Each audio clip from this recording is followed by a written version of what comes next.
Hello and welcome everybody. This is Margherita Crystal Lotus, and in this hangout, we're going to talk about chakra healing and what chakra healing is.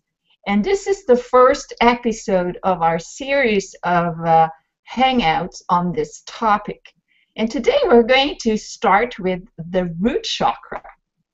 And here today I have with me my guest, Rosanna Martella. Say hello, Hi. Yes. And I'm seeing that this could be a really interesting series to follow, and we're going to do one chakra in each of these hangouts. And if for those who doesn't know who I am an intuitive life and business mentor who helps stressed and overwhelmed women to get over their emotional issues and also see their career flourish. And Rosanna, can you introduce yourself as well? Yes. Hi. I am the owner of thehealthmode.com. I am a sensitive intuitive with 20 years of experience in various alternative healing modalities, including health and nutritional counseling, energy work, acupressure, shiatsu massage, distant healing, and releases of emotional blockages. I also do EFT and EFC, and I also specialize in strengthening the health of people with gluten intolerance and celiac disease. Thank you so much. Yeah. So why would you watch this series? And the reason is this: the chakra system is what runs our life. It's the mechanism for running our system, our emotions, our thoughts. So the more you know about these subtle levels of ourselves, that can help you to have another tool to solve some of the problems that we have in life. So I want to ask you, Rosanna, what is the chakra system? Can you give a little description or definition to it? Yes. Well, first of all, we have an energy body that it's outside of our physical body, and it's pretty big. It extends few feet away from our physical body, and it is all colorful, and it has many layers, and it has the colors of the rainbow, because we have light within ourselves. So the energy body is connected to our physical body through the chakras. The chakras are energy centers that are connected to our physical body through the spinal column. And each chakra is connected to our main glandular system. And because of this interaction between the chakras and the physical body, that's how we are able to experience life outside of us. So you're breaking up there a little bit. Can you repeat that? You broke up a little bit in the last sentence. Well, that's why we can connect with our external body, with the things outside of ourselves, through the chakra and the aura. Because the chakras are are energy centers that collects the energy of the universe, which is called prana, and collects it into themselves, and then they vibrate at different vibrational frequencies. And the more they vibrate, the faster they vibrate, the healthier and the better we feel. So So can I also summarize that in this way, that like it's like we're eating different levels of energies in our surrounding, and the chakras are the transfer station, let's say, to that level of where that chakra is. And so yeah. I wasn't clear. Now, why do we have the different levels of different chakras? Um, there is different levels because the chakra system, it's it starts when we're first born, or probably even within our mother's belly. It's the part of our being that connects us to Mother Earth, and it connects us to the superconscious, to the that part of us that never leaves the God, and and so within that, those two polarities, those two extremes, that it's from the first chakra to the crown chakra, there is all these other chakras, which they all connect with our interior organs in a way that is with vibration. Now, the chakras absorb the energy of the universe, but it also depends from how we feel. The amount of energy that we absorb can be more or less. Because if we're happy and we have a goal and we are working towards something that it makes us happy to do, then we absorb more energy and our chakras vibrate at a higher pitch. So then our color of our aura and our chakras are very vivid and strong because of this vibration. But if we are not happy and we're depressed, the chakras don't vibrate as fast, so don't absorb as much light and energy from the universe, and so they become sluggish and grayish looking, and the colors are not as vibrant, and we're not happy, Yeah, and that's a and we very don't feel important. good. Yeah, that's a very important point, that it is our emotional state, the way how we feel about ourselves.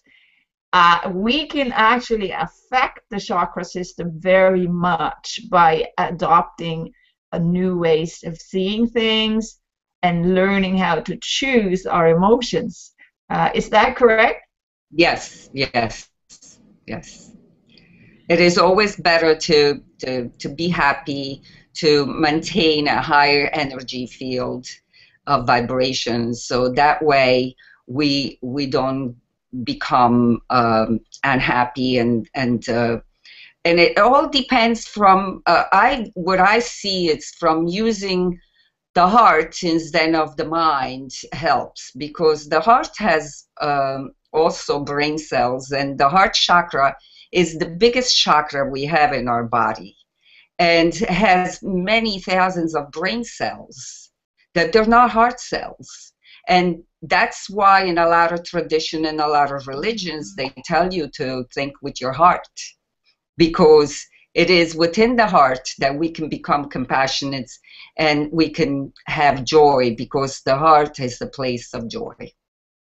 Okay, so today we are going to discuss the root chakra. So I also am very glad you mentioned the heart, because that's the boss. I think that is the central computing unit that we have, and if we don't connect in our heart, then we're missing a big part of our life. And especially if you're in the head, right? You're thinking with your logical mind. Right, right.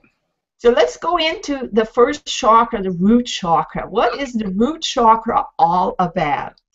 The root chakra is at the bottom of our body, near the coccyx, and it connects us to Mother Earth, and it gives us stability. It's our survival chakra because it connects us to the earth, and it gives us self-preservation, and it is very important, but it gets blocked by fear. So what kind of fear would, can you give an example of that? Well, the fear of not being able to survive in these difficult times. I noticed that there is a lot of people that they're completely afraid of living right now with all the cost of living and the taxes and all of that that are escalating, and we don't feel that that the governments and the times are very getting difficult to be and to be happy with what we have right now, because everything is becoming more expensive. So there is a lot of people unhappy and afraid that they can't make it, they can't survive. A lot of people are losing their homes, and so that it's a very deep seated problem that is going on right now with most of the world. Because we're into a tremendous change. A lot of big corporations are collapsing and closing up shop, and so there is a lot of turmoil that it goes on, and that it's what it keeps us in this fear of not knowing what's going to happen next. Yeah, so do we have a solution for that? How can we affect our root chakra? What can we do? What's your suggestion of what we can do to improve the root chakra and open it up so we can actually deal with those problems? Well, we could try to keep the root chakra more connected to Mother Earth, because Mother Earth is the mother that it will never leave us, and it's always full of giving us everything that we can have is from Mother Earth. So not be afraid, and walking on the ground with our shoes helps us to connect us more to Mother Earth. And if we go camping, it's wonderful to sleep on the ground. That connects us to Mother Earth, and it makes our root chakra more grounded, more strong. But there is also other problems with the first chakra, because the first chakra starts to get developed between the time that we're still in the womb until we're 12 months old. So it's connected to our psychological growth, the motor development of and how do we learn to set boundaries at that age, and there is a need, those needs that we need to connect with, and it's the trust and safety and the right to be here on Earth. That it's what it gets developed at that age. And but there is a lot of traumas that will block the first chakra, and depending what is going on around us during the time that we're so little and we have no filters, so we absorb everything and all the vibrations that are going around us at that moment of our life. So there is the birth trauma, that it's a big change for a fetus to go from the mother's belly and being completely protected in the womb to coming out and with pain and being handled by strangers, don't feel mother's vibration close to them, to us, and that it's already a big trauma. Then they clothe us with clothes that we've never had clothes on. We were into this beautiful fluids, warm fluid inside the mother's belly, and here it is. Now we've got clothes on, we have to breathe on our home, and so that is a big change. Then there is that separation from the mother, that it must be extremely difficult for a baby, because that's all he knew until the moment he was born was mother vibration. And then is removed from mommy at that point. And in these hospitals, you know, they put them in little containers and take them away from mother for a certain period of time until it's feeding time. So that is not good for the baby also. So there is this kind of feeling of abandonment that it's very, very deep within us. So that's why we feel abandoned by our friends at times, from our lovers, and from the government that it's abandoned us, and all of this stuff that feeds the fear that we have as growing ups. Yeah, that's powerful, because if we still have that fear, if we still hold that fear active and not dealing with it, it's going to come back as, yeah, the government did that, or that other person did that, but the fear is really inside of us. Don't you agree about that? Yes, it does. Then there is the other trauma that it's about feeding. Like, we can be either breastfed, or we can be fed with formula, but it doesn't matter. I mean, it's better to be breastfed, of course, because there is a lot of good, uh, better stuff in mother's milk. But it's also, while the mother is feeding the baby, how she feels is she's under stress for other things that are going on in the family. And if there is stress while the mother is feeding the baby feels those negative vibrations. So this trauma of feeling like, oh, well, food is not good for me, or there is not enough, or whatever it is that the mother is vibrating at the moment, the baby feels it and puts it into that basic chakra.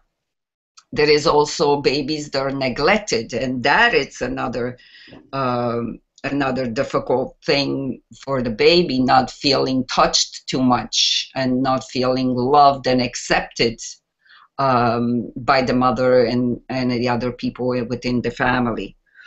And then there is worse things, you know, like physical abuse, or there is also the possibility that the baby gets sick and it needs a surgery.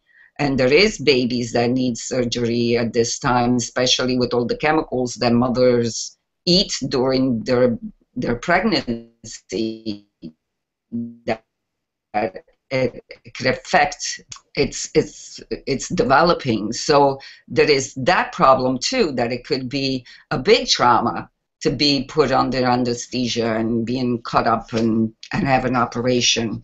So all of this, it's also, there is other stuff like inherited trauma. There is trauma that maybe the mother doesn't even know that is passing on to the baby, but it's trauma from the ancestors, from problems that the ancestors had, like going through the trauma of wars and poverty and you know, racial persecution and all that kind of stuff that the baby could have at the moment of birth already into that's like horrendous. I mean, we have to be really strong as a newborn to actually survive. Don't you agree? Like, I mean, we know about the sudden death syndrome or something like that. It's very easy to check out. And so if you made it until the adult years, you must be very strong. Definitely.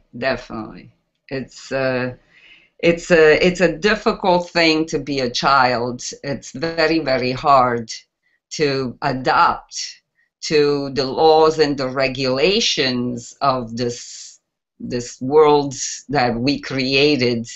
And there is also all the vibrations that go on during the time of our first year alone, you know, with the basic chakra. So this thing about it's important to be grounded. So It's also good to put the baby like outside near, you know, on the grass, sitting on the grass and playing with the toys to help the baby to develop this attachment to the earth and this grounding to Mother Earth that it is so vital and so important. It's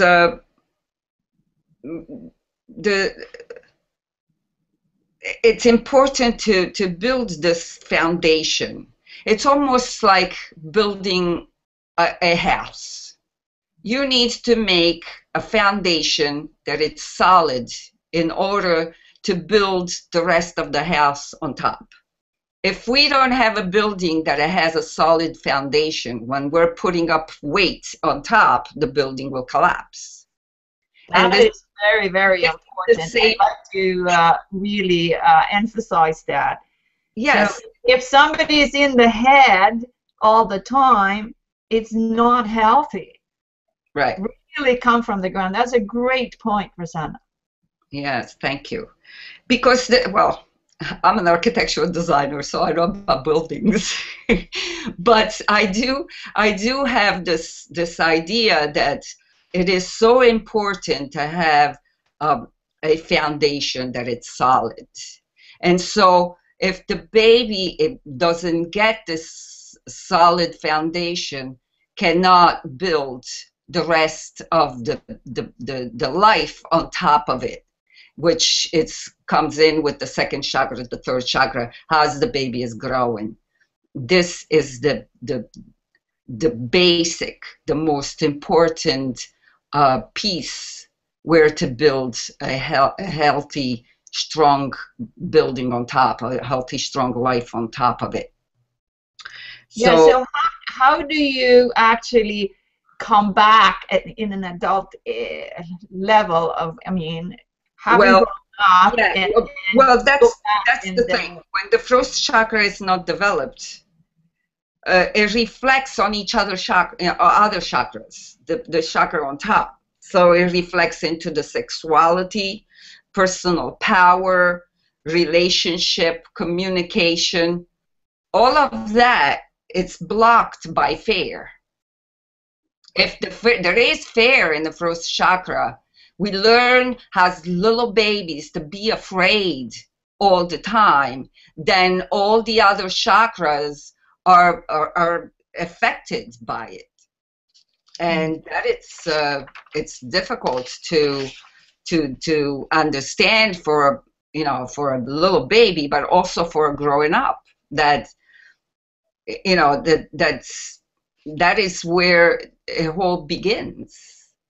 And as we are growing and become adults, these fears are become so much embedded in our subconscious mind and on our first chakra that we don't even know they're there.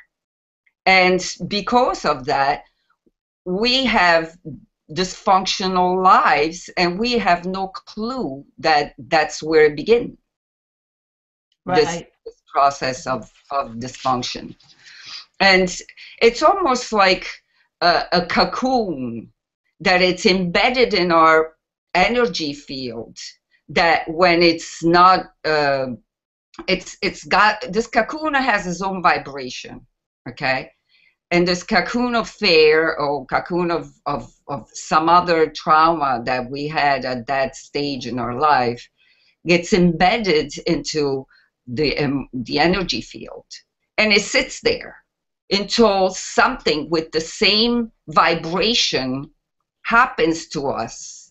And at that moment that vibration comes in within our energy field, it kind of triggers off that cocoon, and it puts this energy open up from the cocoon, and it brings out the whole system of pain and agony and hurt and fear that transmits to all the other chakras. And so that's how we feel that things go over and over. It's like a wheel that the same stuff always happens to us. Yeah. So it's a repetitive pattern that that if you had a relationship that didn't work out and then you get another person in your life that does the same thing, it's a recurring pattern, right? Yes, yes, So it is. what do you suggest to start with for a client who have really some issues in the root chakra? Well, for myself, I tried to use words that will make me feel that I reach those points that I am afraid of, or there is those phrases that will make me feel better about repeating. And and you also have to know what are your blockages in the first chakra, because if you don't even know that there is blockages in the first chakra, how do you know what to think about and what to repeat? You know, it's good to do EFT, which is the tapping solution, which it helps to touch places in our face and in our upper body, that it connects us to our subconscious mind. So while we repeat these phrases, they are connected to that part of us that it's deep into the subconscious and into the aura system. But if we don't even know we don't know how to access those fear, or we don't even are able to understand what are those fears, so then we can even put it in words to be doing the tapping on it. So it is important to go within us, and because it's within ourselves that we can find answers. And so we can start with a regular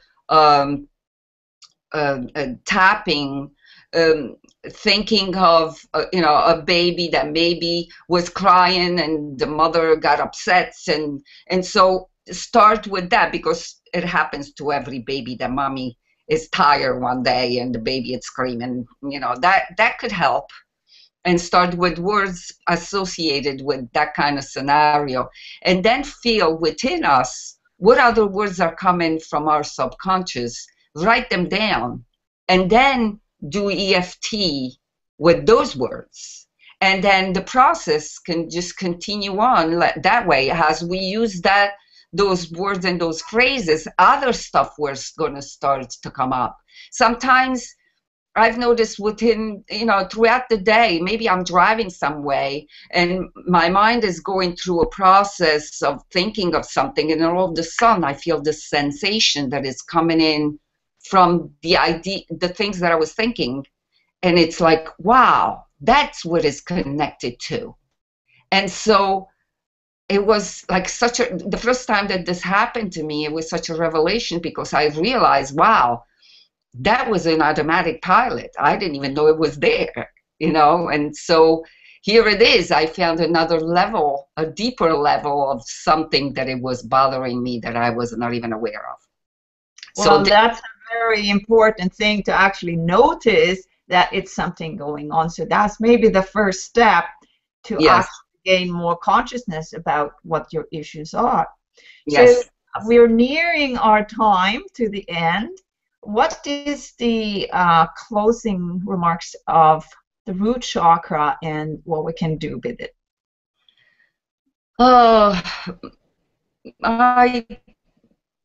I don't know if I have the answer completely of a close.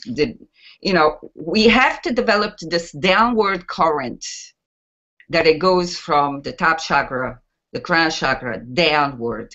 Because if we're too much in our heads, then we're not grounded.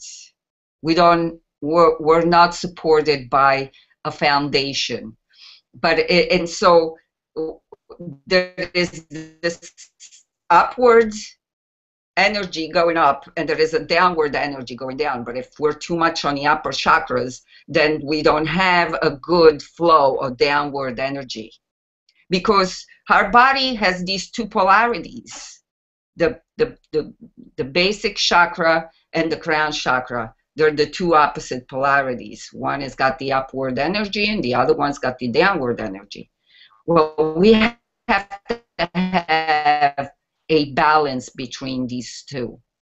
And this downward energy has to be very solid and very grounded in order for us to at least access whatever it is that we want to achieve in life. That's a very So, good point. Yeah, that's a very good point. Yeah, so was there anything more you wanted to say about that? no, the other thing is to try to be happy even in difficult times, because as while we're happy and we're trying to find some laughing about even the difficult times, that helps us to develop a higher energy field, a much more vibrational field, that it keeps us away from trouble. Yeah, yeah. And you can also ask for help. If you watch this and think, what shall I do? I don't really know what to do. Ask for help. Ask for help. Yeah, There's I, many healers and many therapists or even friends you can discuss with. So that is maybe some starting points for you to heal also. yeah, I have that website. It's thehealthmodes.com, that I have consultation forums if anybody would like to try my help. It's a way to contact me. Yes, that's very important. And so we're going to mention it on the video here after with the website. And until next time, we're going to start to talk about the second chakra in the next episode. So until then, try to see what we're talking about here and try to tune in with your own body and your own root chakra and see what you need to do. And thank you for watching. Thank you.